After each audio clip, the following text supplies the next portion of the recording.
The views and opinions expressed on America's Workforce Union podcast and its digital media channels are solely those of the speakers and do not necessarily represent the views and opinions of the producers or sponsors. Welcome to the America's Workforce Radio Podcast, the flagship production of the American Workers Radio and Podcast Network, where organized labor and its never-ending fight to protect the rights of the American worker come first. Now, presented by LIUNA, Laborers International Union of North America. Here's your host, Ed Flash Ferens. Question: what does a $28.5 billion investment mean? Well, I'll tell you. It means over 4,000 construction jobs in Virginia over the next 6 years. Meanwhile, LIUNA members rally in New York City over what could have been a nightmare scenario. And today on the show, National COSH and what they're doing to protect workers in America. Welcome to the Thursday, July 16th edition of America's Workforce, where we're available on at least 5 platforms. That includes YouTube, Apple Podcasts, iHeartRadio, Spotify, and Pandora. By now, you probably know that talking about worker safety is paramount to this show, and I enjoy all the organizations that are doing everything they can to make sure that you as a worker are safe on the job. And I'll tell you, one organization that's right in the middle of it all is called National COSH. That's a National Council for Occupational Safety and Health. And our featured guest today is Katelyn Parady. She serves as Associate Director, bringing a decade of experience building the capacity and power of worker justice organizations. She supports strategic programs and leads fundraising for National COSH. She's based in Phoenix and also oversees the organization's efforts to build worker safety organizing infrastructure in Arizona, including coordinating a statewide campaign to help workers win fundamental protections from extreme heat. And right now, there's a lot of extreme heat in America. And sadly, immigrants, Latinos, especially that population, they're the ones that are suffering the most. She's going to run down some numbers on what's happening. And she's also going to talk about the engineered stone silicosis crisis, which is one of the clearest examples of a preventable occupational disease, which is becoming a public health emergency. Engineered stone can contain more than 90% crystalline silica. And when it's cut, ground, or polished without proper controls, workers can breathe in dangerous dust that causes irreversible lung damage. You know what's happening right now? We're seeing workers in their 20s and 30s getting double lung transplants. Many of those workers have died because of the conditions on the job. And National COSH points out no countertop, the countertop in your kitchen or bathroom, no countertop is worth a worker's life. But that's what's going on in America. NationalCOSH.org is a website you want to go to. Now, a brief look into the world of labor. This segment brought to you by Boyd Watterson Asset Management. You can find more at BoydWatterson.com. The state of Virginia is injecting billions of dollars into infrastructure and transportation work as the state's Department of Transportation recently approved a $28.5 billion infrastructure plan, allocating funds for the next 6 years. And it started at the beginning of this month, July 1. The program, administered by the Virginia Department of Transportation and the Department of Rail and Public Transportation and approved by the Commonwealth Transportation Board, will upgrade over 4,300 road, bridge, rail, transit, bicycle, and pedestrian paths per the announcement. The investment stands out even among states such as Ohio, Texas, and Utah that as recently as this spring have unveiled infrastructure mega projects planned for the construction season. though those states outline hundreds of construction improvements, as many as 977 projects collectively worth $3.4 billion in Ohio, for example. The plans were limited to 2026 as opposed to Virginia's 6-year agenda. So what does this mean? It's going to translate to approximately 4,300 construction and infrastructure jobs across the state of Virginia. Overall, the funding breakdown, $930 million to support public transportation programs, $500 million to improve locally maintained bridges, $239 million in state funds for 143 projects through what's called the Revenue Sharing Program, which actually matches funds from localities to state dollars for qualifying construction projects. So right now, things are looking up in the state of Virginia for the next 6 years anyway. Now, let's talk about what almost happened in New York City last week. You might have seen this on the news. I was watching it. It was really, really scary. A near calamity occurred in downtown Manhattan, and now members of Labor's International Union of North America, this would be Local 79, are rallying. And they're talking a whole lot about the former Pfizer headquarters. This is on East 43rd Street, as the city investigates a potential structural collapse. The union, again, this is Local 79, says past safety violations at the non-union office to residential conversion project were ignored, calling the July 7th incident a nightmare scenario that the union had warned about for the past 2 years. Now, the Department of Buildings records show several safety violations going back to 2025, totaling over $32,000 in fines, and that includes $10,000 for falling debris. The project, led by developer Metro Loft, is converting the former office building into roughly 1,600 luxury apartments, making it New York City's largest such conversion to date. While the exact cause of the incident last week remains unclear, the union blames shortcuts and cutting corners. Now, Nathan Berman is with the company Metro Loft. He downplayed the incident as a typical construction mishap, drawing sharp criticism from Local 79 organizers who accused the developer of prioritizing profit over worker and public safety while using non-union labor. So, little shout out here to Local 79. Labor's International, New York City, for calling out Metro Loft, using non-union labor and endangering the public. And this happened right in the middle of the day. All right, we're going to take a quick break. When we come back, we're going to talk about worker safety with the National Council of Occupational Safety and Health. Once again, you're listening to America's Workforce. You're listening to America's Workforce with Ed Flash Ferens. Are you an experienced mechanical insulator looking to take your career to the next level? Insulators Local 50 in Central Ohio has steady work for a number of years. Insulators Local 50 offers a total wage and benefits package that can't be beat. It's not just the competitive wages. Local 50 also provides medical, vision, and dental insurance with no paycheck deductions for you and your family. Don't miss out on the chance to secure your future. Join us at Insulators Local 50.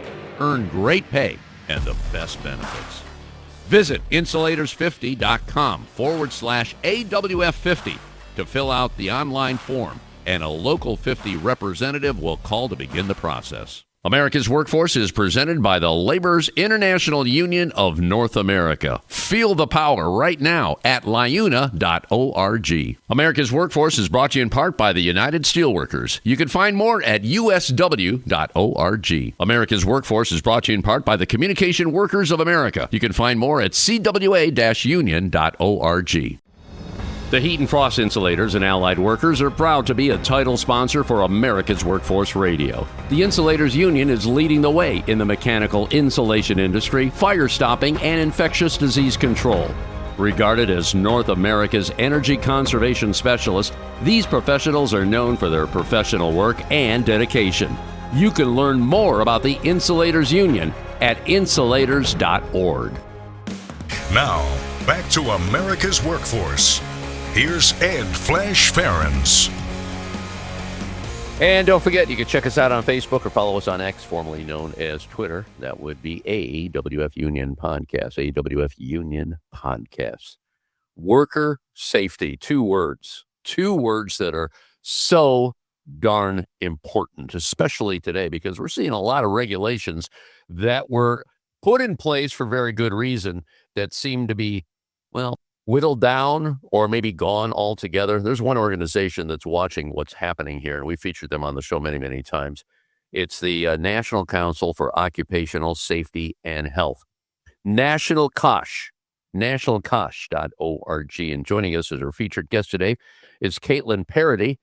Katelyn is an associate director. And Katelyn, you were on the show a couple years ago. Well, refresh me and our listeners here on your background. I understand you were with the organization for a number of years. How your journey took you to National COSH? Well, let's hear it. Go ahead. Yeah, well, always nice to be on. So I'm actually from a mining town in southern Wyoming, a mining and oil and gas town, Rock Springs, Wyoming. And my father was a health and safety manager at a non-union mine, and my mother's best friend was injured in a really bad mine accident in the 80s that he survived from, but and returned to work at the mine, but, had lifelong consequences from. So health and safety is a little bit in my blood.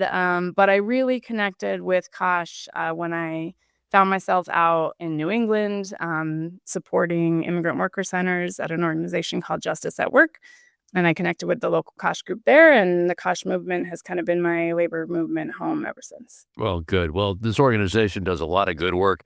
And I want to talk, I mentioned this on the show not too long ago about what happened in New York City with Mayor Zohran Mamdani ordering companies to protect workers from extreme heat. And we're seeing some ridiculous heat in this country. And that's just one good thing. But bottom line, workers right now are suffering.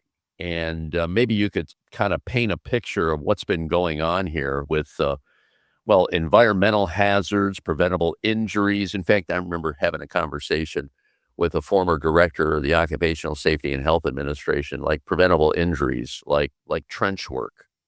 I mean, real simple. If the trench is done correctly, the worker will not die.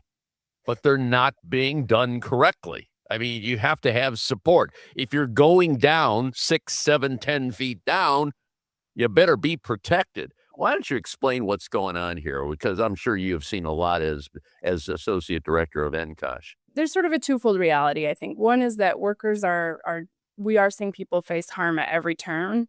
And you're right. It's at, the most basic levels, whether we're talking about, proposed rollbacks to proper lighting on construction sites, sort of efforts to whittle away at OSHA's general duty clause. Also a rise in diseases that really we just wouldn't expect to be seeing in this day and age, like accelerated silicosis, which is affecting, countertop fabricators who are in their 20s and 30s ending up with double lung transplants. So there's these very basic things that are just putting people's lives at immense risk and costing people real harm that could be prevented, right? If all of these things absolutely unnecessary, absolutely could be prevented. We're also seeing people encounter, rising hazards from intensifying heat seasons, new, kind of algorithmic surveillance and AI systems that are really pushing people to the brink in terms of extracting their productivity at the cost of their health. And then, of course, we have just this environment where it's very challenging for the workers who are the most at risk to speak up about safety issues. We have immigrant workers who are obviously operating in just a total climate of fear. And we have labor agencies that are, increasingly missing in action with OSHA penalties down, OSHA inspections down, and cuts to really important parts of OSHA's budget that have always helped protect again, those workers who do face, the highest hazards and often in the lowest wage industries. So it's pretty heavy times. There's no doubt about that. You mentioned something I want to dwell on, and that's immigrant workers. As you pointed out, all immigrants, people of color, are under attack right now, fear of being arrested, possibly deported. And it seems that a lot of these dangerous jobs that a lot of people will not take anymore, they end up going to that population. And NCOSH has been you've been pretty vocal about that. And you've also, I know there's some statistics on this, on as far as workplace injuries, for instance, the white workers versus, people of color. It's quite shocking, isn't it? The difference there? Oh, yeah. The disparities are so profound. We're really blessed to work every day with, immigrant worker leaders, Black worker leaders, low-wage worker leaders across the board who just, this is so palpable in their lives, So we know that if you're, a Latino worker, you're more likely to die on the job from, pick a hazard. I mean, across the board, but also pick a hazard. We know if you're a Black worker, you're more likely to die on the job than your white counterparts.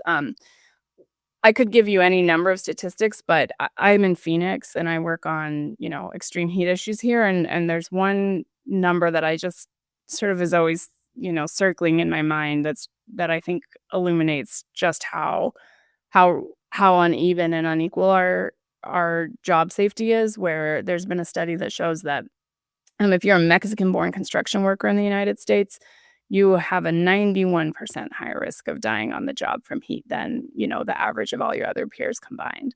And if you're, a U.S.-born Black worker, you have a 51% higher risk of dying on the job from extreme heat than, all your peers combined. And so that's it's profound and it's wrong. And that's sort of at the heart of our work. We really believe in safety for all workers with no exceptions. Katelyn, let me ask you this. When a worker dies, and you gave a good example here, because right now it's pretty darn hot in the country. Let's be honest. I mean, you're seeing temperatures in your area, it's well over 100.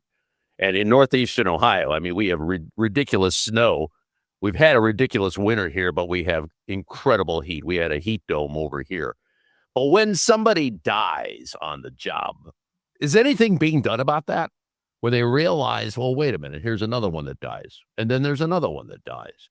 Isn't that a call to action that something needs to be done? Now, I'm not talking necessarily about the federal government, because we're not seeing much coming out of Washington, but states. And I mentioned New York. I don't know what Phoenix is doing, but let's use that as an example. I mean, what's being done in the area? Because there's going to be tragedies around America because of people working in extreme heat. That's right. And I think what workers are doing right now is really beautiful. So under our sort of Fired Up Workers for Heat Justice campaign, we continue to say that we need a comprehensive federal standard that protects every worker, indoor, outdoor, in the U.S. from extreme heat. But in the meantime, workers know that their lives are on the line and they can't wait. And so they're organizing to kind of move every possible lever. So you see people pushing for municipal protections. We're so excited that NICOSH and their partners with the Temp Coalition were able to, work with the mayor there to get some initial guidelines for outdoor workers, protection for workers under city contracts. That actually mimics what we have done here in Arizona. We've airport workers in particular have led the charge to win city protections in several cities and municipalities for workers laboring under city contracts. And then there's all sorts of creative things happening. We have an affiliate in Florida, We Count, who won heat protections for workers on the largest redevelopment site in Miami. There was a lot of heat organizing around FIFA to protect workers using labor standards agreements.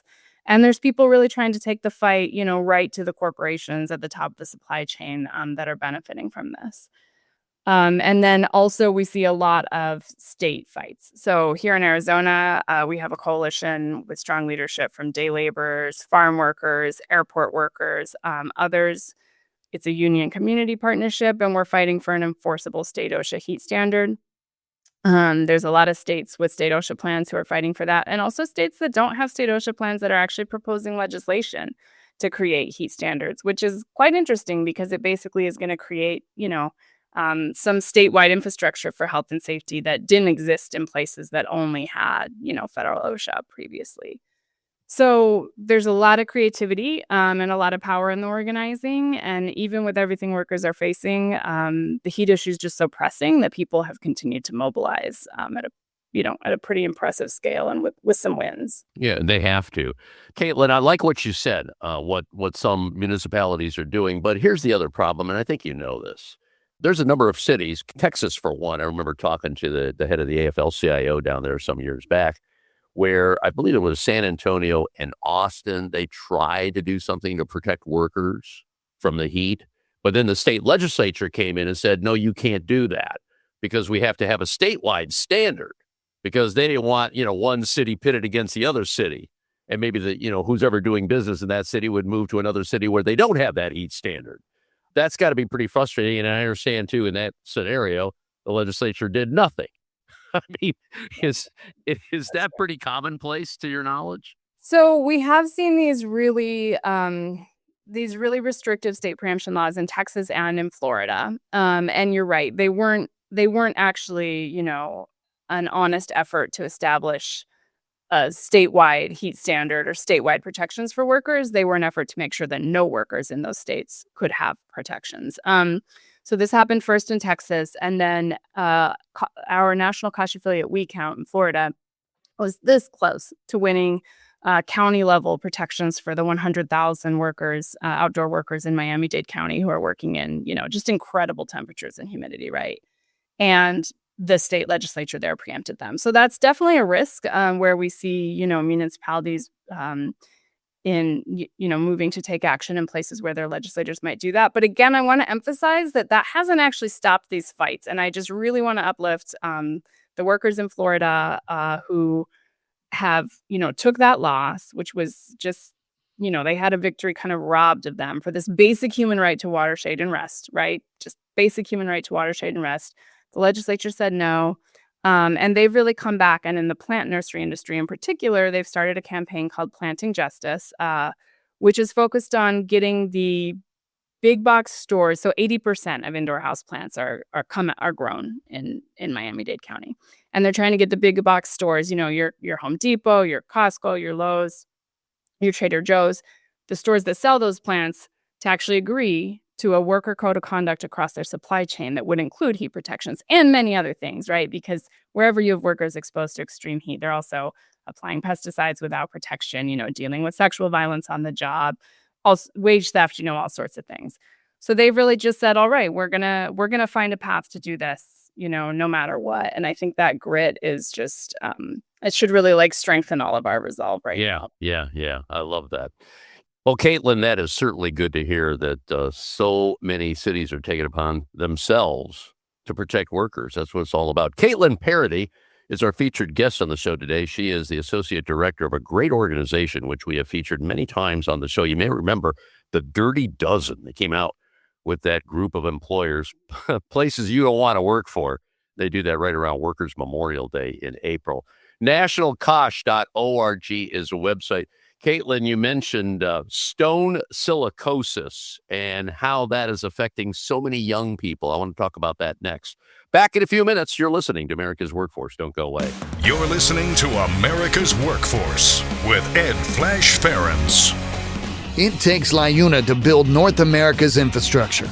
From roads and bridges to schools and skyscrapers, the men and women of LiUNA, the Laborers International Union of North America, build the projects we depend on. From constructing the Freedom Tower on the site of the former World Trade Center to untangling Washington, D.C.'s congested interstate, LiUNA members do the work that matters. Find out what it takes to be built by LiUNA at liuna.org. That's liuna.org. This segment of the show is brought to you by the Brotherhood of Maintenance of Way Employees Division of the International Brotherhood of Teamsters. For more information, please visit bmwe.org. There is unity and strength for workers. We are the USW. We are the USW. The United Steelworkers. The largest industrial union in North America. We represent 850,000 members in the U.S., Canada, and the Caribbean. We work in metals, rubber, chemicals, paper, oil refining, atomic energy, and the service sector. We are steel workers, standing strong and fighting for what's right.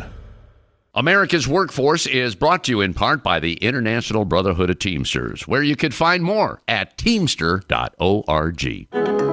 America's Workforce is sponsored in part by Boyd Watterson Asset Management, LLC. Find out more about our investment solutions tailored to meet the needs of Taft-Hartley funds at boydwatterson.com. American workers are sick of struggling to get by. It's time to get ahead. In the Teamsters Union, workers are winning industry-leading contracts, historically high wages, fully paid health care, and retirement benefits you can count on. Across the country, Teamsters fight alongside our brothers and sisters to secure a better life. It's what we've been doing and how we've been living for more than a century. When we fight, we win. Join us. Be a Teamster. Now, back to America's Workforce. Here's Ed Flash Ferens. And remember, you can check us out on at least 5 platforms. That includes YouTube, Apple Podcasts, iHeartRadio, Spotify, and Pandora. And when you get an opportunity, here's what you do.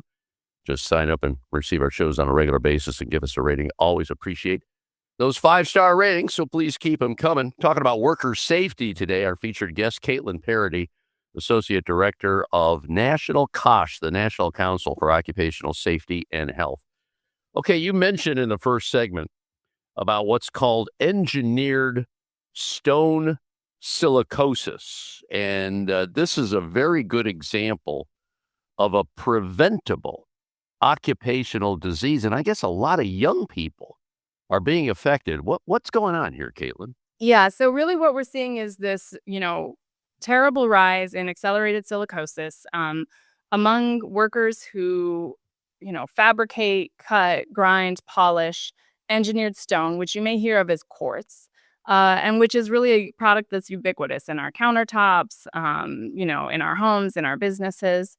Many of these workers are young men in their 20s and 30s, predominantly Latino immigrants, and, men of color who have such severe silicosis that they've needed double lung transplants, they've died, and their lives are just, permanently altered and shortened. And it's because of the product itself. So there are some safety precautions that can help, sort of reduce the amount of silica exposure. But the reality is that engineered stone has such a high level of silica that it overwhelms traditional safety systems. And it's been banned in Australia. There's calls to ban it elsewhere. There's safe alternative products. And this is just an example where, the companies that manufacture this aren't willing to do what's right and move to a different product. So my question is this: are they not getting the protective gear when they're on the job, when this stuff is being, cut? And obviously they could be breathing all that stuff. There's stuff available that would help them, right? Yes and no. So these are small, most of these shops, many of them are small fabricators. A lot of them are family owned and run. There are things that can help, wet cutting, different kinds of, my apologies, I can't remember the exact name, but there's sort of purifying respirators that can be used.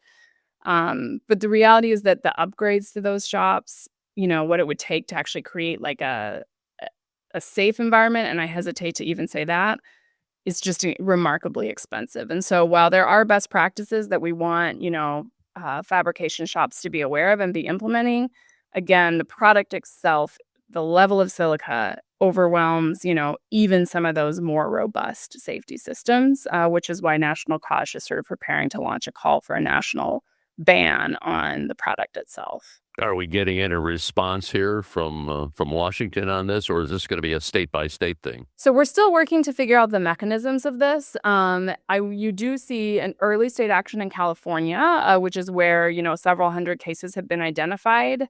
I do want to caution that while we have the most of these cases identified in California, that's largely, we think, because their occupational health surveillance system has taken action on this. They have they're doing the monitoring and engagement to identify these cases, whereas elsewhere across the country, public health departments, state governments aren't even really aware or haven't started tracking these things. So in California, we do see a current proposal from Cal OSHA that would basically ban work on the product. So it's functionally a ban on the product in California. So they're really leading the way.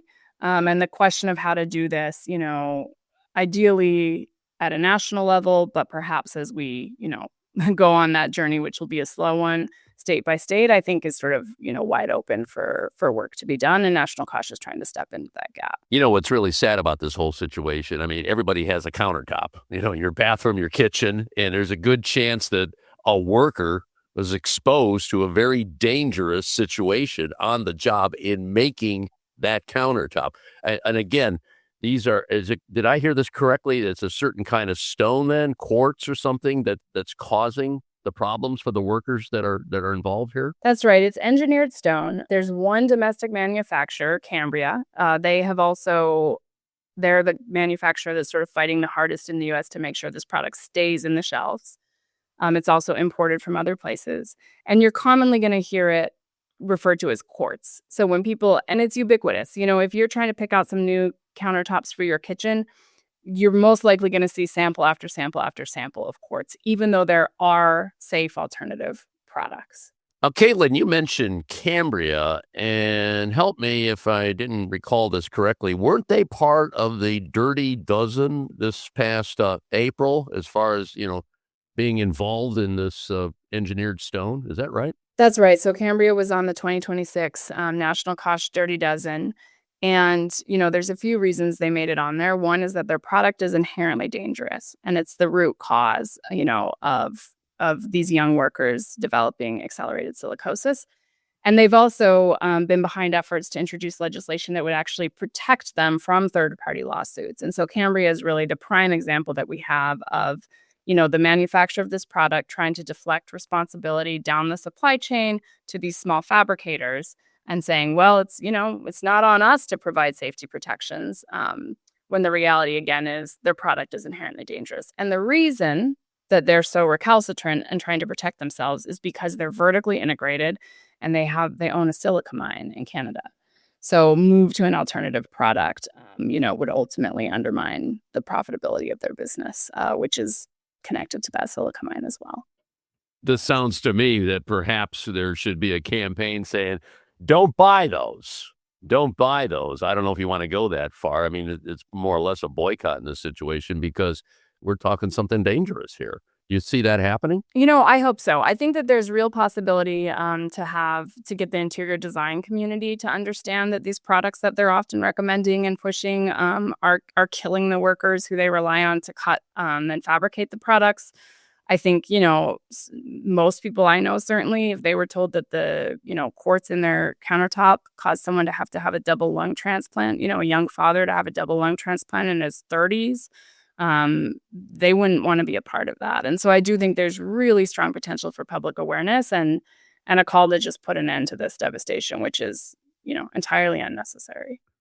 Well, if anybody's going to put a campaign together, it's going to be National COSH. So keep us posted on this one because you're very, very good at calling out the injustices in America, like I mentioned before, the Dirty Dozen. Katelyn Parady, our featured guest on the show today, she's Associate Director of National COSH. That's the National Council for Occupational Safety and Health. Do go to the website, nationalcosh.org. Thank you so much. Really enjoyed the conversation. It was sad in many ways, but it needs to be told, and you're good at telling it. So keep in touch, okay? Thank you for having us on. And that'll be it for yet another edition of America's Workforce. Coming up tomorrow, the latest from the American Legion and the Alliance for Retired Americans. Until then, all of you have a safe and wonderful day. That concludes another episode of the America's Workforce Radio Podcast. Thanks for listening, and be sure to subscribe so you never miss a show. America's Workforce is a production of Labor Tools and BMA Media Group. Find out more information online at labortools.com.